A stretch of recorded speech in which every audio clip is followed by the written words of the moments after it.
Բարև ձեզ, Հորիզոնը շարունակում է աշխատանքը հատուկ ռեժիմով գիշերվա ընթացքում Արցախի առաջնագծի բոլոր ուղղություններով շարունակվել են ինտենսիվ մարտական գործողություններ։ Արցախի ստորաբաժանումների ձեռնարկած հակագրոհի արդյունքում հակառակորդը կրել է կենդանի ուժի և զինտեխնիկայի մեծաքանակ կորուստներ, իսկ պաշտպանության բանակը վերականգնել է նախկինում կորցրած մի շարք դիրքեր։ Վաղ առավոտյան հակառակորդը վերսկսել է հարձակողական գործողությունները, կիրառելով հրետանային միջոցներ, զրահատեխնիկա, այդ թվում տոս ծանր հրանետային համակարգ։ Դրա կիրառման հետևանքով հայկական կողմը կորուստ չի կրել։ Հայաստանի պաշտպանության նախարարության մամուլի խոսնակ Շուշան Ստեփանյանը հայտնում է, որ հայկական ստորաբաժանումները սառնասրտորեն դիմագրավում են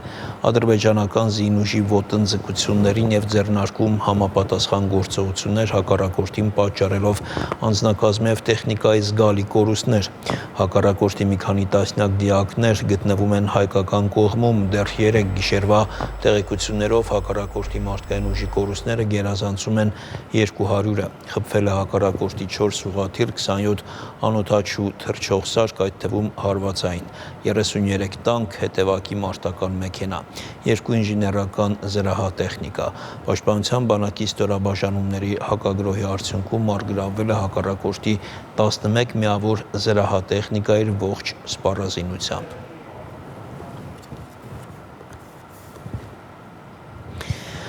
Պաշտպանության նախարարության ներկայացուցիչ Արծրուն Հովհաննիսյանը այսօր տեսանյութ է հրապարակել, որտեղ ադրբեջանական խոցված ԱԹՍ-ն է Վարդենիսի տարածքում։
Հայաստանի պաշտպանության նախարարության ներկայացուցիչ Արծրուն Հովհաննիսյանը միասնական տեղեկատվական կենտրոնում ասուլիսի ժամանակ ներկայացրել է վերջին նորությունները մարտական գործողությունների մասին։ Մեր զինված ուժերին հաջողվել է դիրքային նոր բարելավումներ իրականացնել, հակառակորդը դրանով չի բնականաբար հանգստացել, շարունակել է որոշ տեղերում հակագրոհներ իրականացնել, որոնք հետ ենք մղել։ Վաղ առավոտյան կիրառելով հրետանային միջոցներ, այդ թվում նաև ծանր հրանետեր, ադրբեջանական զինված ուժերի ստորաբաժանումները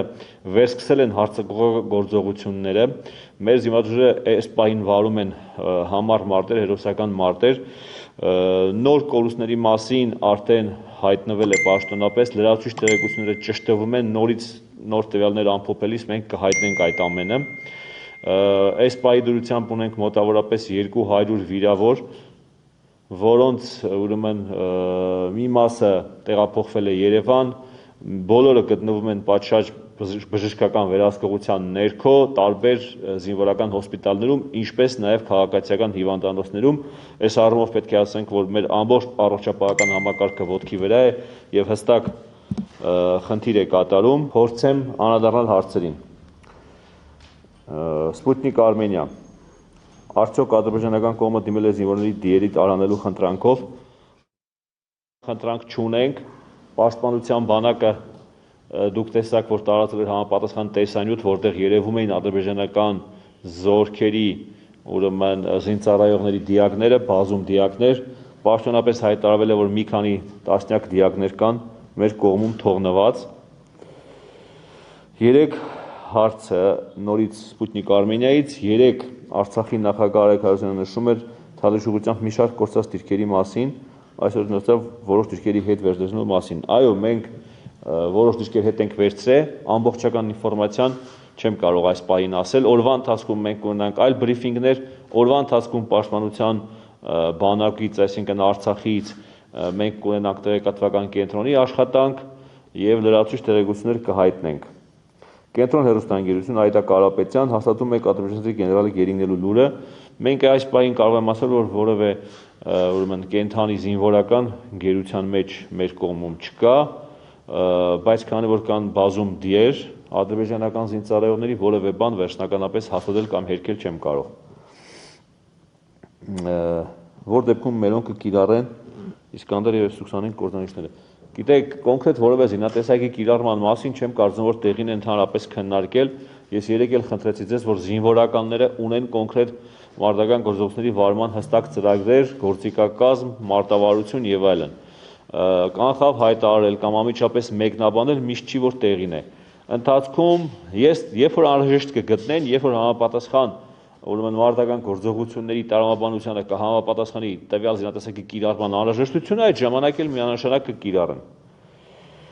Հայաստանի Հանրապետության Հանրային հեռուստաընկերություն Մայա Խաչատրյան նշվում է այսօր առավոտյան հակառակորդը վերսկսել է հարձակողական գործողությունները, արդյոք թիրախավորված են նաև բնակավայրեր։ Այո, այս պահին թիրախավորված են նաև բնակավայրեր։ Ես անմիջապես բրիֆինգի ուրեմն մտնելուց առաջ ստացա հերթական կադրերը Մարտակերտ քաղաքից, ադրբեջանական հրետանին խփում է Մարտակերտ քաղաքին, րոպեներ անց դուրս կգամ, ես տեսանյութ կտեղադրեմ Մարտակերտ քաղաքից։ Առավոտյան հաստատվեց եւս 31 զոհի մասին։ Ադրբեջանը հայտարարում է, որ հայկական կողմն ունի հարյուրավոր զոհեր։ Մենք հարյուրավոր զոհեր իհարկե չունենք, դա կեղծիք է, ես առավոտել եմ հայտարարել չեզոքացնող տեղեկության մասին, մի քանի 100 զոհերի այդպիսի բան չկա, յուրաքանչյուր ուրեմն հաստատված տվյալ ամփոփվում է ազգանուններով, տվյալներով եւ այլն եւ հայտարարում ենք, բայց հարյուրավոր զոհեր հաստատ չունենք։ Նանե Սահակյան ազգություն ռադիոկայան քանի կազմակերպությունը դիմել ՊՆ-ին կամավորական սահման տանելու համար մինչև այս պահ քանի մարդ է մեկնել ինչ կարգ ժողովուրդ ջան առավել եւս քանի մարդ է մեկնել տվյալները ճիշտ չի որ հրապարակեմ դա գաղտնիք պարունակող տեղեկություն է իսկ դիմել են շատերը ես ստիպված ենք շատերին ասել որ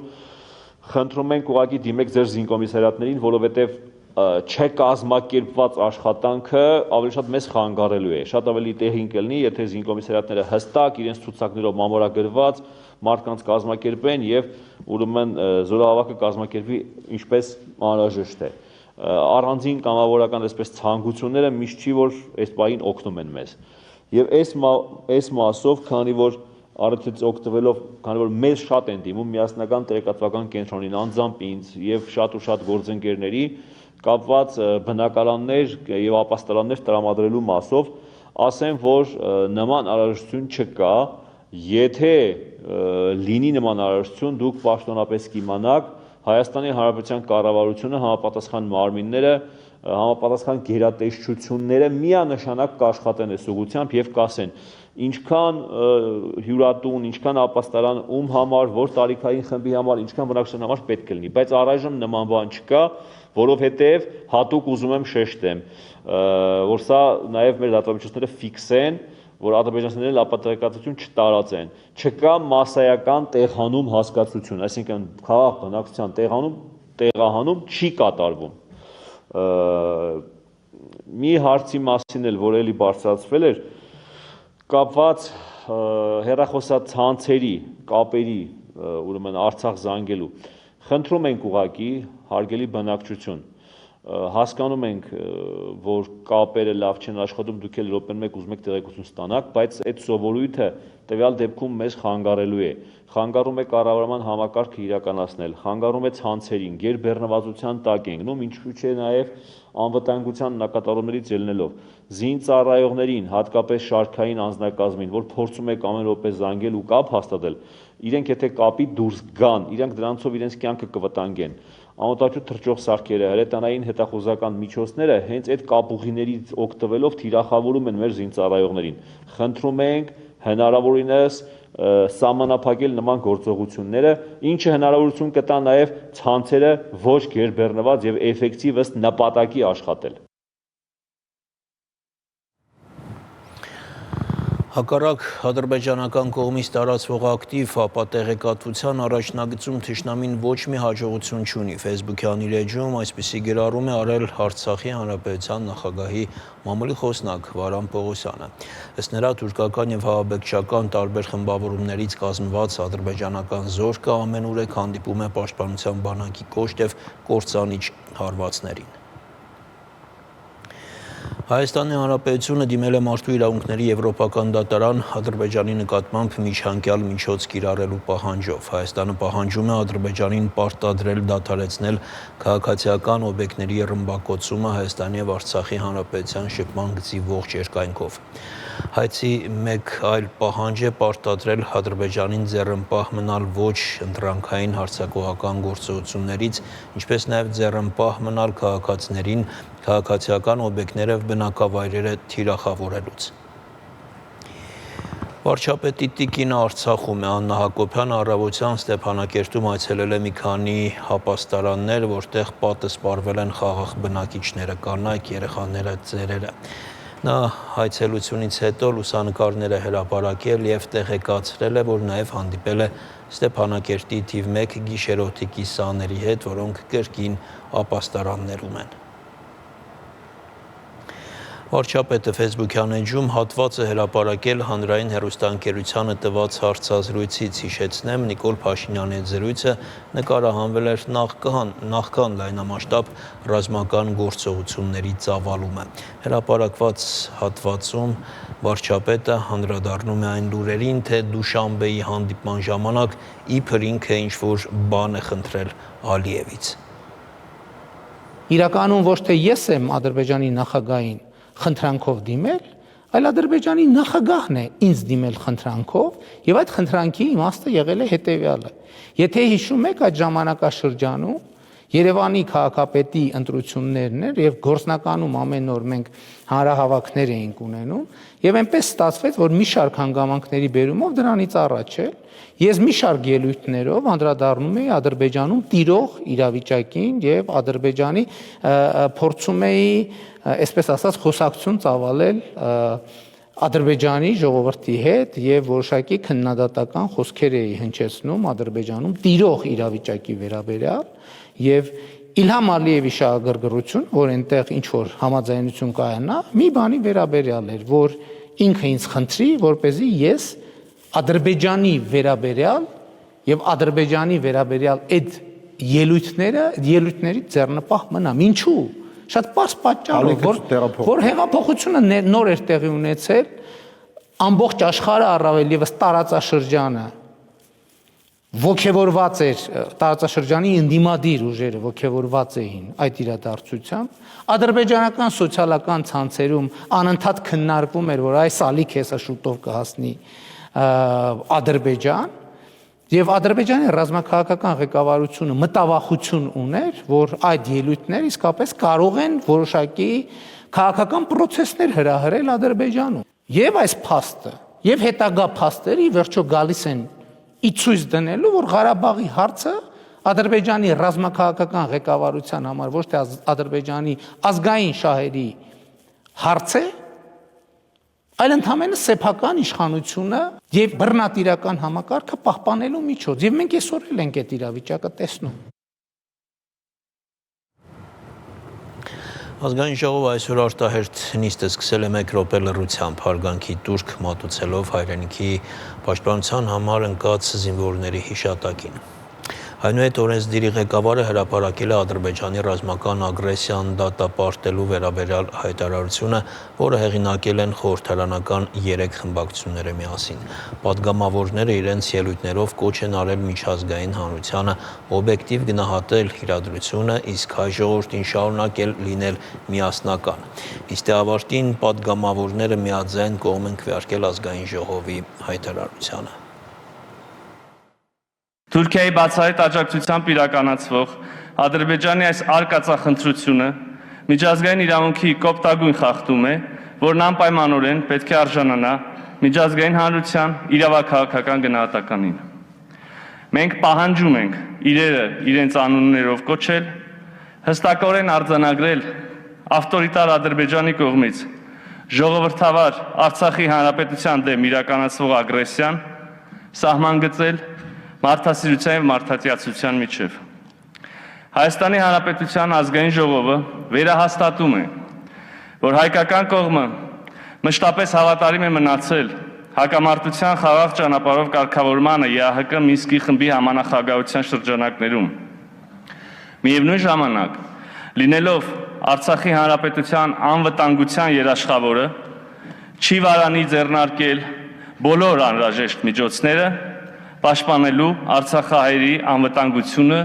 և ինքնորոշման կամ արտահայտությունը։ Ցանկանում եմ կոչով դիմել տարբեր մայրաքաղաքներում գտնվող մեր դեսպաններին և դիվանագետներին։ Դուք այսօր կարևոր առաքելություն եք իրականացնում և ամրացնում եք հայ զինվորի թիկունքը, ցույց տալիս մեր պայքարի արդարացիությունը, ընդգծում, որ սա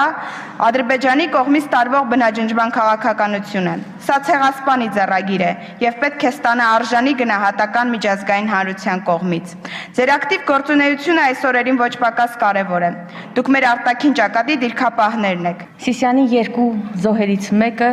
կին է, կրտսեր սերժանտ Հասմիկ Արզումանյան։ Այո, հայ կնոջ համար մշտապես չկա դժվար ու վտանգավոր աշխատանք ու չի լինելու։ Եվ ես ինքս էլ պատրաստ եմ հենց այս պահին մեկնել առաջնագիծ, բայց ոչ թե ոգևորելու զինվորներին, այլ իրապես կռվելու։ Թվում է կնոջ ձեռքը չպիտի գնա դիմացինի վրա կրակելուն, բայց ոչ, հայկինը իր տունը,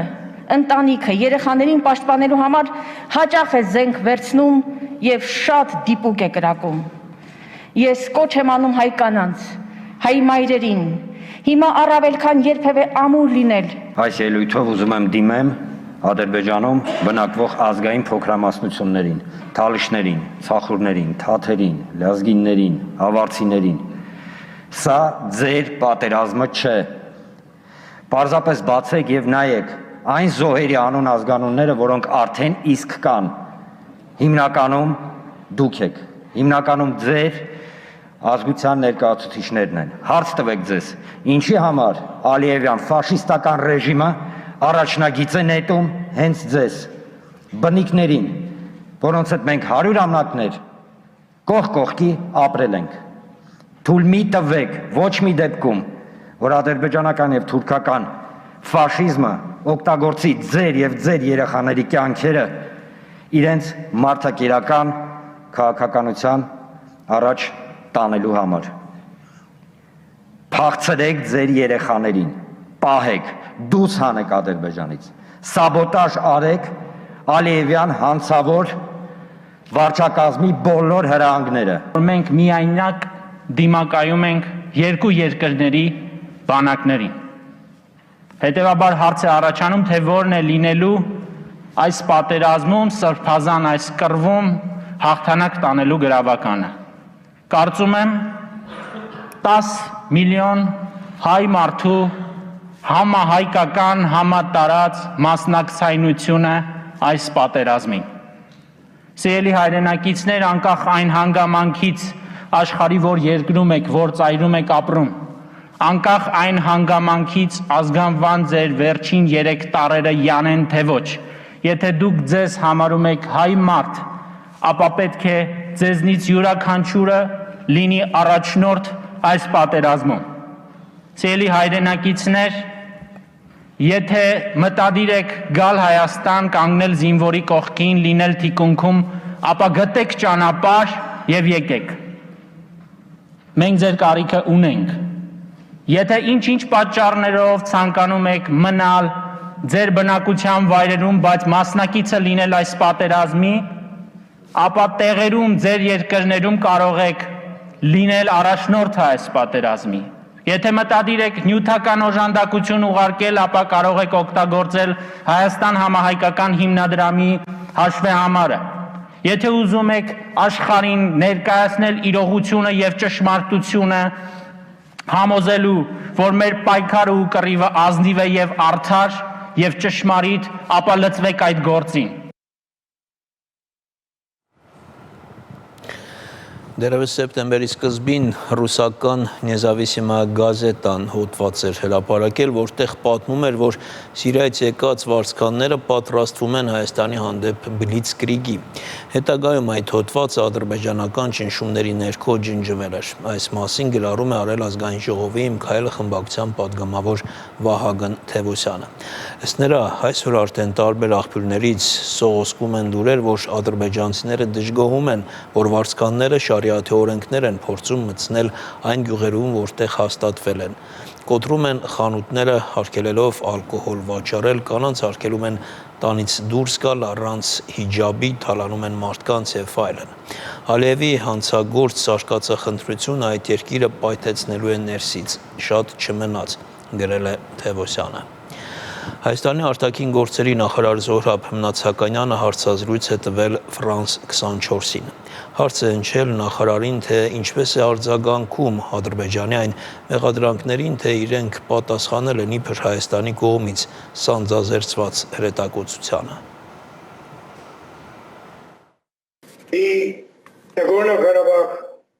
Թե Լեռնային Ղարաբաղի պաշտպանական զորքերը, թե Հայաստանի Հանրապետությունն ու իր զինված ուժերը բացարձակապես որևէ մտադրություն չունեին իրավիճակն առավել սրելու։ Ադրբեջանի կողմից ագրեսիա է սանձազերծվել 2016-ին, 2020 թվականի հուլիսին եւ այժմ վերսկսվեց զանգվածային էսկալացիան Ադրբեջանի հետ Արցախի շփման գծի ողջ երկայնքով։ Եվ սա նախապես պլանավորված, հետևողականորեն ծրագրված լայնածավալ հարձակում է շփման գծի ողջ երկայնքով։ Մեղադրանքների խաղը, որ Ադրբեջանը փորձում է պարտադրել մեզ, արդարացված չէ։ Մենք եւս մեկ անգամ կրկնում ենք, որ եղել են բազում առաջարկներ ձևավորելու ռիսկերի նվազեցման, հրադադարի խախտումների հետաքննության եւ զինադադարի ռեժիմի ամրապնդման շատ հստակ մեխանիզմներ, որոնք կտրականապես մերժվել են Ադրբեջանի կողմից, քանի որ ուժի կիրառումը հենց Ադրբեջանի գործիքն է։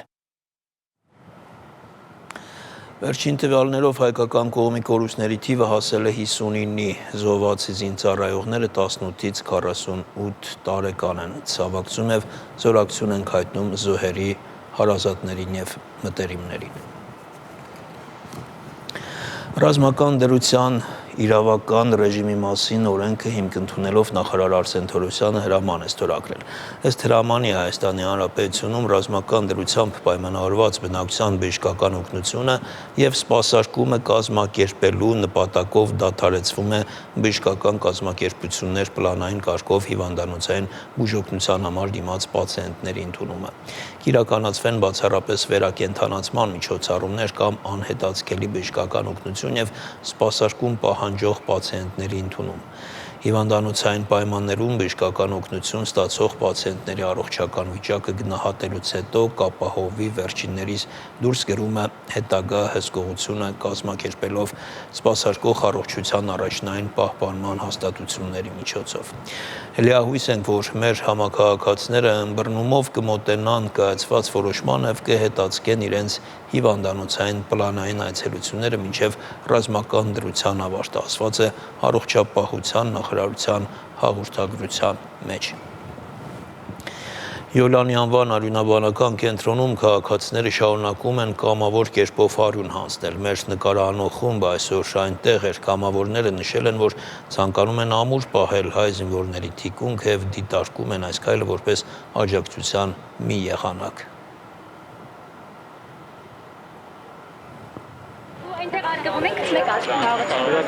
Բոլորին ենք հերթագրում, դրականներին եւ բացասականներին։ Բացասականներին չենք հերթագրում, առաջնային կանչում ենք բացասականներին։ Ամեն մեկս յուրովի կարանանք ինչ-որ բան տանք, այս ամենամինիմումն է, որ կարանք անենք, հիմա ես սպասում եմ կամավորագրմանը հաստատվի։ Եթե կարիքը կա սրանով կարող եմ օգնել, կօգնեմ իհարկե։ Եթե ավելին կարող եմ անել, կանեմ ավելին։ Տապոշից եմ եկել այստեղ, որ համայնքից եք։ Բերդ համայնքի Արցվաբերդ գյուղից։ Ես գրուպա պատերժք եմ եկել։ Իմ քույրիկն է ցանկանում, իմ ոչ տարիքը ոչ էլ չեմ ապատասխանում, ինչպես նաև որոշ կատեգորիաներ կար, որ չեմ ապատասխանում։ Բայց այնուամենայնիվ կցանկանայի մասնակցություն ունենամ դրա համար թեկուս հոգեպես։ Քանի որ արյան պաշարները ժամանակի ընթացքում սպառվում են, մենք պիտի համալրենք այդ պաշարները, որի ուղղությամբ էլ կատարվում են այս ակցիաները, որ արվել է միշտ եւ այսօր առավել եւս։ Ամեն ինչ կանոնակարգված է, այնպես որ որևէ տեղ, որևէ շրջանում, որևէ պերիֆերիայում արյան կարիք չունենան կամ ունենալու դեպքում կարճ ժամանակահատվածում կարողանանք բավարարել արյան պահանջները։ Մենք հայերս երկրորդ դրական խմբի արյան տեր ենք, մեծ քանակությամբ։ Բնական է, որ սրա ծախսը նույնպես ավելի շատ է, քան սովորական, երկրորդ դրականը։ Բայց դոնորներն էլ են ավելի շատ, քան երրորդ բացականը ենթադրենք, բայց մենք հիմա արյան խնդիր չունենք հանրապետությունում։ Մենք բավարարում ենք մեր բոլոր պահանջարկները եւ ժամանակին կարողանում ենք օգնություն ցույց տալ այն մարդկանց, որոնք որ դրա կարիք ունեն։ Յոլանի անվան արյունաբանության կենտրոնը խնդրում է հարյուն հանձնելու ցանկություն ունեցող քաղաքացիներին մոտենալ անձնագրով եւ մինչ ներկայանալ ծանոթանալ դոնորության հակացուցումներին։ Մարզերում բնակվողները արյունատվություն կարող են կատարել հետեւյալ կենտրոններում։ Արմավիրի մարզային արյան փոխներարկման կենտրոն, քաղաք Արմավիր, Մխիթար Հերացու 10, հեռախոս 0237 20672։ Լոռու մարզային արյան փոխներարկման կենտրոն, քաղաք Վանաձոր, Գարեգին Նժդեի 2/42, հեռախոս 0322 43053։ Գյումրիի արյան փոխներարկման կենտրոն, քաղաք Գյումրի, Մազմանյան 3A, հեռախոս 0312 59315։ Սյունիքի մարզային արյան փոխներարկման կենտրոն, քաղաք Գորիս, Օրբելյանների 5, հեռախոս 0284 22000։ Հրազդանի մարզային արյան փոխներարկման կենտրոն, քաղաք Հրազդան, Ղուկասյան 40, հեռախոս 0223 23391։ Հայաստանում կորոնավիրուսով վարակակիրների թիվը մեկ օրում ավելացել է 174-ով, իրականացվել է 1935 թեստավորում, դրական թեստերը կազմել են 9%։ Առողջացել է 52 մարդ, արձանագրվել է 6 մահ, մահացողները ունեցել են քրոնիկական հիվանդություններ։ Սեպտեմբերի 28-ի դրությամբ հաստատվել է կորոնավիրուսային հիվանդության ընդհանուր 49574 դեպք, 43665 մարդ առողջացել է։ Մահվան դեպքերի ընդհանուր թիվը 957 է, 295 վարակակիր էլ մահացել է այլ հիվանդությունների պատճառով։ Ներկայումս փաստացի հիվանդ է համարվում 4657 մարդ։ Ընդհանուր առմամբ կատարվել է 286161 թեստավորում։ Այժմի համար այսքանը, մենք շարունակենք աշխատել արտակարգ ռեժիմով։ Մինչ հանդիպում։